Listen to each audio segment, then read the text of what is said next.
hombres y mujeres del mundo. Sé que estamos sumergidos en miles y miles de problemas por toda parte, guerras, miseria, dolor, llantos, y el espíritu combativo se va perdiendo, la fe se va perdiendo, pero no, tenemos que hacer renacer el mañana, tenemos que llenarnos de entusiasmo, entre todos debemos de buscar respuesta, los pueblos deben unirse a la luz de planes, de programas bien definidos y concretos, donde impere la solidaridad, la lealtad, no el individualismo y el egoísmo. Hoy quiero hacer un paréntesis a esos problemas económicos, militares y políticos que transitan por las calles, las carreteras y las montañas de los pueblos del mundo. Quiero tratar dos temas de dos sectores de nuestra vida, de nuestro pueblo. Parece extraño que me detenga, pero eso me preocupa. Es un tema que lo llevo dentro de mí. Y muchas veces resplandece la tristeza por no poder ser solidario en algo. Y fíjate a qué me refiero. En primer lugar, a los choferes de autobuses, de carros públicos, a los taxistas, a todos aquellos que tienen que conducir un vehículo para transportar ciudadanos y ciudadanas a lo interior de una ciudad o que comunique con varias ciudades o pueblos. ¿Y el por qué? Recuerdo una conferencia que impartí en el ayuntamiento de la ciudad de Mao. Me invitó el sindicato de mini o microbuses de Mao a Santiago, Santiago a Mao, a dar esa conferencia. Siempre lo he tenido presente porque los conozco desde que empecé a ejercer, porque estuve muy ligado al sindicato de choferes de Unachosí, que fue un gran sindicato nacional. Fue un sindicato combativo por los derechos del pueblo, por la libertad del país, por la libertad en el accionar y en la vida del quehacer de cada hombre y mujer de nuestro pueblo.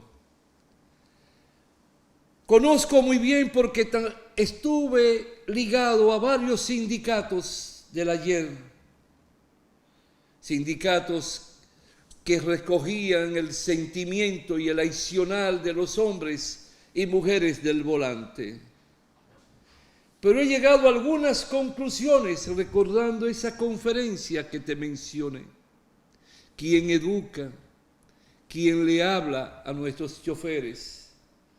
¿Cómo deben comportarse? ¿Cómo deben de actuar?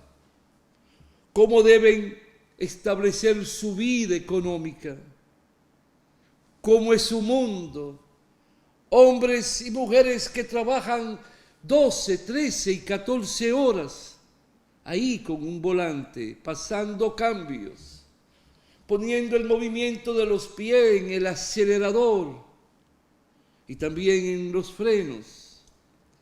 Personas que salen a la madrugada, dejan su compañera, dejan sus hijos allí a batallar. Muchos se detienen a las 2 horas o a las 3 horas en la casa, solo para dejarle, como decíamos antes, en el campo el dinero del diario, para comprar la comida, ver qué se hace de cena. Las más de las veces son personas que tienen que pagar un alquiler para conducir un vehículo. Son personas que tienen que pagar la afiliación del sindicato de choferes. Son personas que las más de las veces no cuentan con el régimen de la seguridad social. No saben dónde van a llevar su hijo si se enferma. No saben cómo van a dar respuesta a los medicamentos que hay que comprar. Si en el trayecto de las horas que van no ha podido producir lo suficiente. No saben cuál es el destino del hijo en la educación para comprar uniformes, zapatos, los libros. Porque muchas veces lo que ganan se va en combustible, se va en piezas o se va en el pago del alquiler, en el pago de la franja que tienen que alquilar también. Ahora, ¿quién le habla al chofer para desarrollar a plenitud su trabajo? ¿Quién le da conciencia del valor del volante y del valor del acelerador? Cuando llega el cansancio, cuando no resiste malamente ni el cuerpo en lo físico, expuesto a cualquier accidente. ¿Qué ocurriría o qué ocurre cuando es víctima de un accidente? Ya sea proveniente de un adicional del chofer, del conductor o de un tercero. Todo ese mundo de incertidumbre. ¿Qué cooperativa hay para poder comprar los alimentos a bajo precio? ¿Qué central o sindicato nacional o asociación se preocupa por esa cooperativa médica? Por esa cooperativa de los productos alimenticios, por esa cooperativa para comprar las vestimentas, las remúas, como decíamos en el campo, para que todo salga más barato. ¿Quién le enseña el concepto cooperativista? No. Pero ¿quién le habla de su papel, de su función? Decía Inmao a los choferes que tenían que tener un uniforme, su kepi, su camisa, su pantalón. Le decía que en la gavetita del vehículo tenía, si es un carro de concho o un taxi, tenían que tener el desodorante, una botellita de perfume de esa. Yo sé que no tienen dinero para comprar eso, pero tener algo y un peine o cepillo para siempre estar con pulcritud, para siempre el pasajero pueda sentirse que está en un ambiente que hay un olor agradable.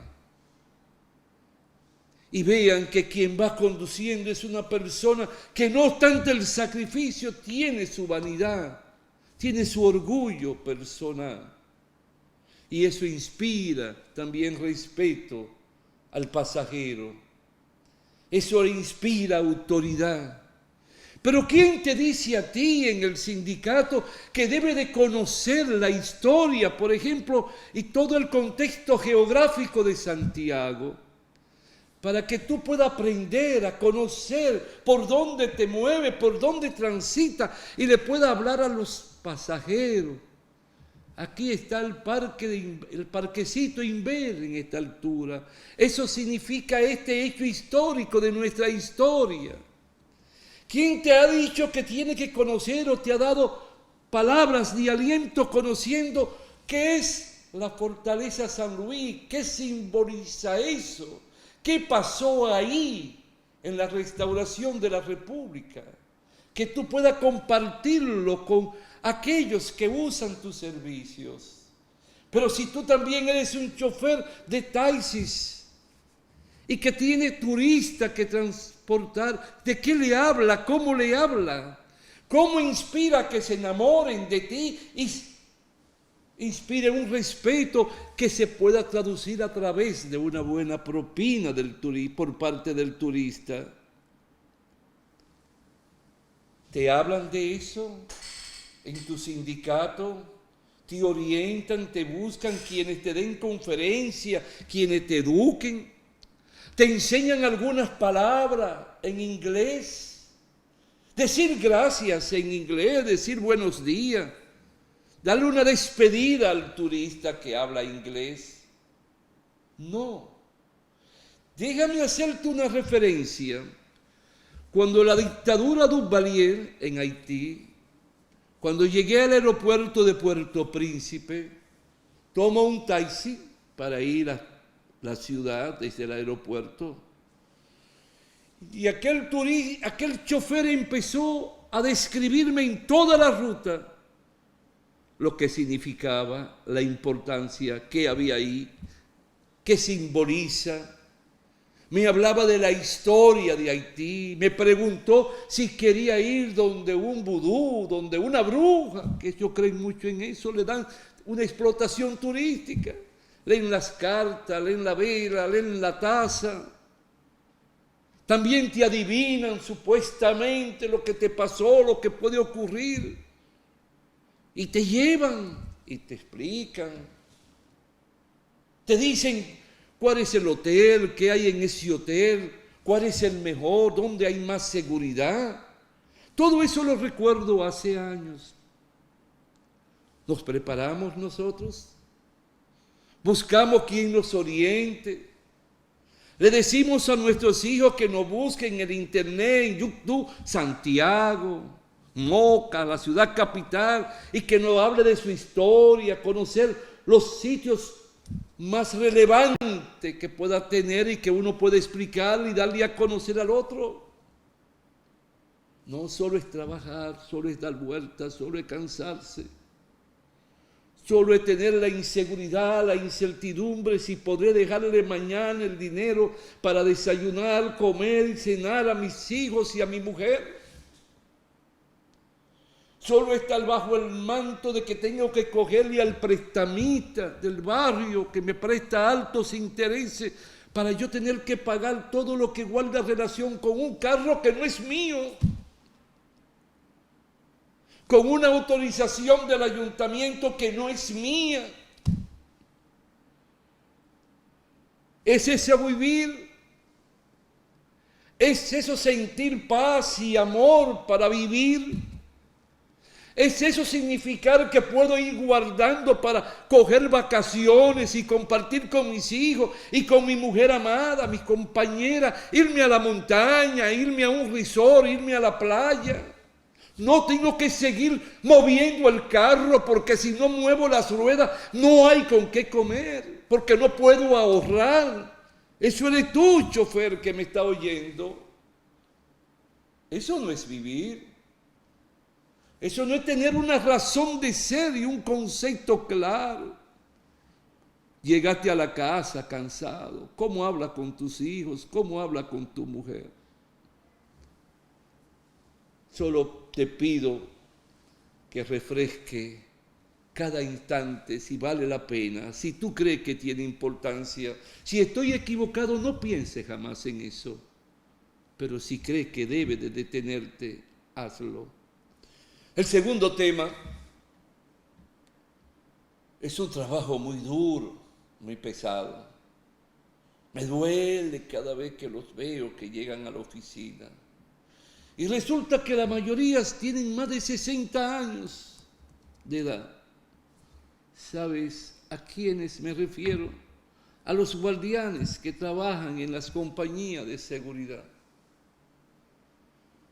Muchas veces no cuentan ni con el régimen de la seguridad social porque hay muchas compañías que no cumplen. Se encuentran muchas veces si llega o no llega la comida o tienen que comprarla, y si no tienen con qué comprarla se quedan sin comer, se quedan sin cenar, hasta que llegan a la casa a ver si hay un pedazo de trozo, o si hay un trozo, mejor dicho, de plátano, de yuca, con un pedazo de salchichón.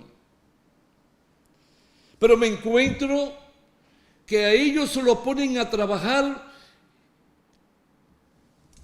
al aire libre, pero no tienen con qué cubrirse si llueve, no le dan un capote. Muchos no le dan una linterna en sitio a oscura o dependiendo de la luz eléctrica, pero si se va la luz, ¿cómo pueden proteger? He observado muchas veces que me dicen que le dan un arma, le dan un revólver, pero un revólver viejo que no sirve. ¿Cómo se defiende si llega un ladrón, si llega un bandido, un vándalo? Entonces le ponen a trabajar 12 y más horas al día. ¿Cómo lo resiste un hombre de más de 12 años, de 60 años, cuando debe de estar ya disfrutando de su pensión, de su jubilación? Pero no la tiene porque no está por parte. Porque no hay un Estado a través de un gobierno que piense en la protección del envejeciente en sentido general. Pero tiene que seguir trabajando porque no aprendió a leer ni a escribir. No sabe hacer más nada que supuestamente engancharse un revólver, una escopeta, o si no un cuchillo, un arma blanca, para poder conseguir cómo paliar las necesidades y la miseria de su familia. Podríamos llamarnos pueblo donde existe eso. Podríamos llamarnos nación soberana, independiente, libre, donde tenemos que ver a nuestros ancianos a los 70 años siendo contratado, utilizado para pagarle salario de miseria, de hambre, y trabajar de esa forma, en vez de estar en una casa para envejecientes, están trasnochándose la noche, las madrugadas, sin tal vez haber comido ni haberse alimentado como un humano. Yo lo lamento, te repito, sé que no te hablan de eso y tal vez no quiera oír que hable de la situación de otros, pero tengo que pelear siempre para que surja el concepto de la solidaridad, de la lealtad. No eres tú solo, ni yo solo. Es todo lo que nos rodea, tenemos que pensar, sentir, vivirlo y compartirlo y compenetrarnos entre nosotros. Tiene que vibrar el sentimiento humano. No te pido que sea comunista ni demócrata. Te pido que sea humanista. Que sea un digno hijo del Jesús de Nazaret. Que pueda pulir y cultivar y alimentar y amamantar sus palabras, sus ideas, siendo solidario. Donde hay un hombre y una mujer que sufra, tiene que estar tu corazón. Por eso vivimos en guerra, porque nos hemos convertido en ambiciosos, en el yoísmo. Por eso gobernamos solo para hacernos ricos y no pensar en nuestro pueblo, en la grandeza y en el destino de una nación. ¿Por qué tiene que ser así? ¿Por qué no intervienen las autoridades? ¿Por qué no intervienen las centrales sindicales? ¿Por qué no intervienen los llamados sindicatos en salir en defensa y proteger para que haya reglas de juego precisas, claras, no en los códigos, en letras frías, sino en el accionar constante de proteger a los que trabajan en esas compañías, que las más de la vez se quiebran, y cuando el trabajador va a buscar sus derechos de antigüedad ya no aparecen porque no hay donde cobrarlo, ni quien los pague. ¿Por qué no hay una fiscalización permanente y directa del instrumento del Estado que tenga que ver con esas compañías? Hay muy buenas, pero hay muchas en su mayoría que no responden a la exigencia de la moral, del respeto, de la lealtad para sus trabajadores. Fíjate cómo hoy te he envuelto dos temas de dos figuras, de dos tipos de trabajadores. Del chofer que es un autopatrono, él mismo es su patrono, él mismo se autodirige, se autogobierna, se autoimpone su vida. Él mismo determina lo que será o no será su salario. Pero no tiene otra garantía. No tiene a quien reclamarle, porque él mismo se autoexplota, se autoconsume. Lo veo algunas veces con un cartoncito de esa de caja que toman, que pican, que cortan, y lo pone al lado del espejo del retroversor de afuera para que la brisa le pueda dar, porque no tiene aire acondicionado. ¿Cómo serán sus pulmones? ¿Cómo estarán sus nervios? ¿Cómo bendito puede saborear a la mujer amada cuando llega así? ¿Cómo puede disfrutar un segundo? ¿Cómo puede tener el tiempo para hablar con sus hijos, ponerlo, tener en sus brazos y hablarle cosas bonitas y orientarlo con autoridad? No, vivimos por vivir. Jamás nos detenemos a pensar cómo debe ser mi vida, cómo debo transformar mi accionar, mi conducta. No, porque vivimos de la intriga, del chisme, no le llevamos el mensaje de pueblo a los hombres y mujeres, a los hijos de la patria. Nos olvidamos para creer y considerar que porque estoy ante una cámara y un micrófono me estoy ganando el avar y la simpatía. Por eso se meten a candidatos en sus partidos, a diputados, a regidores y a otras cosas, a senador, porque ya se creen líder, pero no educan, no transmiten las palabras y las ideas que alimenten la toma de conciencia como ser humano y como pueblo. Ojalá que pensemos en esas particularidades. Ojalá que detengamos el andar del tiempo un segundo, sin ir hacia adelante ni ir hacia atrás, sino detenernos, autovernos como si fuera ante un espejo. ¿Qué ha sido de mi vida y cómo debo dar el salto? Hoy he querido tratar esos dos temas. Si tú pudiste escucharme y tú consideras que tiene importancia, dáselo a conocer a tus amigos y amigas y lo busquen en YouTube. Vamos todos a hacer una cadena de transmisión constante, de retransmisión constante, de ir y venir, para que nos ayudemos. Hasta la próxima. Si Dios quiere, hombres y mujeres del mundo.